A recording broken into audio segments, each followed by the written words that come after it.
आपने social media पे AI से बनी हुई ऐसी फोटोज और वीडियोस जरूर देखी होंगी। कई बार तो पहचान में भी नहीं आया होगा कि ये फोटोज असली हैं या नकली। ये आजकल के fancy text to image, text to video, text to audio tools जैसे कि मिडजर्नी, रनवे एमएल और सुनो एआई के वजह से असली और नकली का फर्क मानो खत्म ही हो गया है। पर ये टूल्स ऐसा कर कैसे पाते हैं? ये सब पॉसिबल है सिर्फ डिफ्यूजन मॉडल्स की वजह से। तो आइए जानते हैं कि ये डिफ्यूजन मॉडल्स क्या हैं, कैसे बनाए जाते हैं और हम इनसे क्या क्या कर सकते हैं। हेलो, मैं हूं विक्रम सिंह चंदेल, आपका अपना एनालिटिक्स गुरु।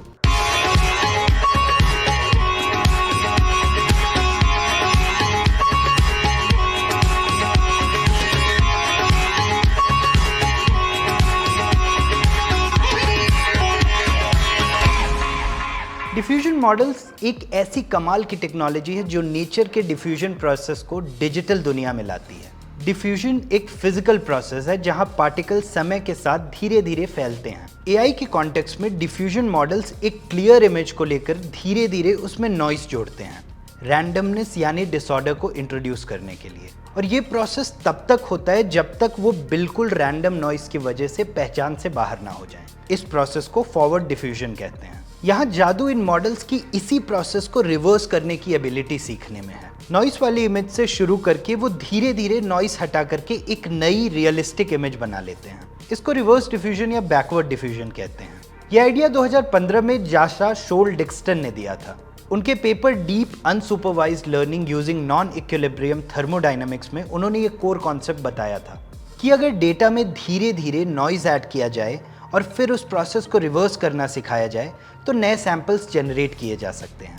लेकिन डिफ्यूजन मॉडल्स को वाइड स्प्रेड अटेंशन और यूज कुछ सालों बाद मिली, जब रिसर्चर्स जैसे कि जॉनथन हो, यांग सॉन्ग और दूसरों ने इम्प्रूव टेक्निक्स डेवलप की। डिफ्यूजन मॉडल का कोर एक प्रोबेबिलिस्टिक प्रोसेस होता है जिसे डिफ्यूजन प्रोबेबिलिटी डेंसिटी फंक्शन कहते हैं। ये बताता है कि एक साफ इमेज से कितनी प्रोबेबिलिटी है कि वो एक नॉइजी वर्जन में बदल जाए डिफ्यूजन प्रोसेस की एक स्पेसिफिक टाइम पर। ये लर्निंग डिफरेंट आर्किटेक्चर से होती है जैसे कि यूनिट्स और ट्रांसफॉर्मर्स। पहला स्टेप है एक बड़ा डेटा सेट इकट्ठा करना, उस टाइप का डेटा जो आप जनरेट करना चाहते हैं। जैसे अगर आप कैट्स की इमेजेस बनाना चाहते हैं तो आपको मॉडल को मिलियंस में कैट इमेजेस फीड करनी होंगी। ये डेटा अक्सर इंटरनेट से मौजूदा डेटा सेट से या डेटा कलेक्शन एफर्ट्स के जरिए लिया जाता है। डेटा सेट को डाइवर्स और टारगेट डिस्ट्रीब्यूशन रिप्रेजेंटेशन करने वाला होना चाहिए ताकि मॉडल अंडरलाइंग पैटर्न्स को सीख सके और हाई क्वालिटी सैंपल्स जनरेट कर सके। जितना ज़्यादा डेटा होगा उतना ही बेहतर मॉडल परफॉर्म करेगा।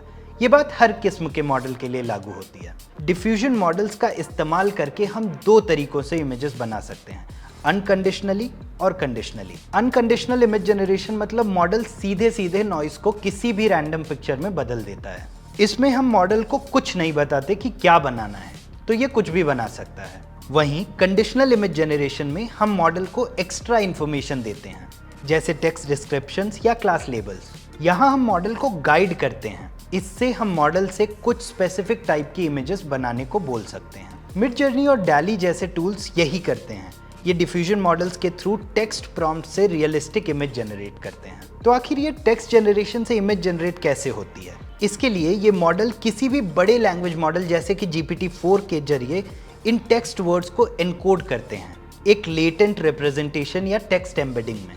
फिर इस टेक्स्ट एम्बेडिंग को डिफ्यूजन मॉडल्स में डाला जाता है। इससे डीनॉइजिंग प्रोसेस उस इमेज की तरफ गाइड होती है जो हमने टेक्स्ट में बताया है। यहाँ मॉडल धीरे धीरे नॉइज हटाता जाता है और उस टेक्स्ट एम्बेडिंग को भी ध्यान में रखता है, ये मेक श्योर करने के लिए कि बनी हुई इमेज हमने जो बताई है वैसी ही दिखे। इमेजेस बनाने में तो डिफ्यूजन मॉडल्स एक्सपर्ट हैं, लेकिन ऑडियो और वीडियो के साथ थोड़े अलग चैलेंजेस हैं। वीडियो जनरेशन मॉडल जैसे Sora, Pika Labs, Runway ML diffusion models पे ही बेस्ड होते हैं, पर वीडियो और ऑडियो जनरेशन की प्रोसेस थोड़ी अलग होती है क्योंकि यहाँ सीक्वेंशियल डेटा होता है। यहाँ मॉडल को फ्रेम्स या ऑडियो सैंपल्स के बीच में टेम्परल रिलेशनशिप समझना पड़ता है। ऑडियो और वीडियो में स्पेशल और टेम्परल दोनों इन्फॉर्मेशन होती हैं, इसलिए वो इमेजेस से ज़्यादा कॉम्प्लेक्स हो जाते हैं। वीडियो जनरेशन में डिफ्यूजन मॉडल एक सिंगल इमेज पे नहीं बल्कि फ्रेम्स के सीक्वेंस पे काम करता है। मॉडल पहले फ्रेम के लिए सिर्फ नॉइज से शुरू करता है और फिर धीरे धीरे नॉइज हटा के पहला फ्रेम बनाता है इनपुट प्रॉम्प्ट या कंडीशनिंग इंफॉर्मेशन के हिसाब से। नेक्स्ट फ्रेम के लिए मॉडल पहले वाले जनरेटेड फ्रेम को इनपुट की तरह लेता है कंडीशनिंग की इंफॉर्मेशन के साथ और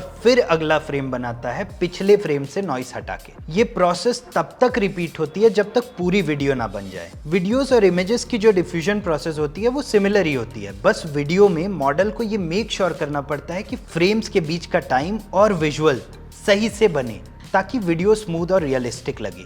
पर वीडियो जनरेशन मॉडल्स के लिए डेटा कहाँ से आता है? वीडियो जनरेशन मॉडल्स को बहुत ज़्यादा वीडियोस की ज़रूरत पड़ती है ताकि वो पैटर्न्स और मूवमेंट्स को सीख पाएं। ये डेटा सेट्स काफ़ी सोर्सेस से आ सकते हैं, जैसे publicly available video data sets, Kinetics, YouTube, एटेम या एक्टिविटी नेट जो ट्रेनिंग के लिए यूज़ हो सकते हैं। इमेजेस की तरह ही ऑनलाइन वीडियोस भी मॉडल्स को ट्रेन करने के लिए काम आ सकती है, लेकिन इसके लिए केयरफुल फिल्टरिंग और क्यूरेशन बहुत इंपॉर्टेंट है ताकि डेटा की क्वालिटी और वैरायटी अच्छी रहे। अब आते हैं ऑडियो पे। ये पिक्सेल्स के बजाय ऑडियो स्पेक्ट्रोग्राम्स पे ऑपरेट करते हैं। तो चलिए समझाता हूँ कि ये कैसे काम करता है। पहले मॉडल को ऑडियो क्लिप्स या सैंपल्स के एक डेटा सेट पे ट्रेन किया जाता है, फिर ऑडियो को 2D इमेजेस में कन्वर्ट किया जाता है, जैसे आप म्यूजिक विजुअलाइजर्स में देखते हो। इससे एआई मॉडल ऑडियो के पैटर्न्स को एनालाइज कर पाता है। फिर ये model similar diffusion process use करते हैं नॉइज को ऐड और रिमूव करने के लिए। फाइनली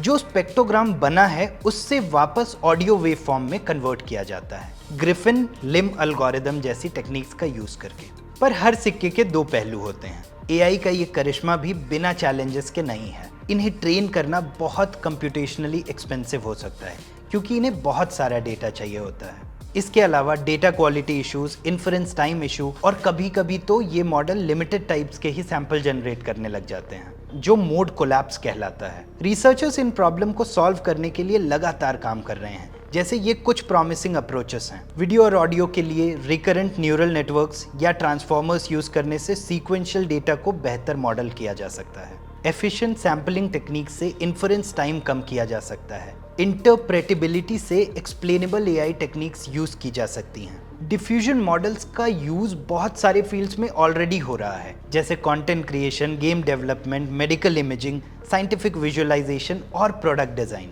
ये तो सिर्फ कुछ एग्जांपल्स हैं। डिफ्यूजन मॉडल्स की जेनरेटिव कैपेबिलिटीज ऐसी बहुत सारी नई पॉसिबिलिटीज खोलेंगी और जैसे जैसे रिसर्च बढ़ेगी ये मॉडल्स और भी पावरफुल और वर्सेटाइल बनते जाएंगे। उम्मीद है इस वीडियो में मैंने आपको डिफ्यूजन मॉडल्स के बारे में अच्छी तरह से समझाया है। पर अगर आपके मन में कोई सवाल हो तो आप कमेंट्स में ज़रूर पूछिएगा और मुझे ये ज़रूर बताइएगा कि आप इस टेक्नोलॉजी के बारे में क्या सोचते हैं। आपको क्या लगता है ये हमारी दुनिया कैसे बदलेगा और इसका बॉलीवुड और पूरी एंटरटेनमेंट इंडस्ट्री पे क्या असर पड़ेगा। तो मिलते हैं अब अगली वीडियो में, तब तक के लिए मस्त रहिए, सीखते सिखाते रहिए।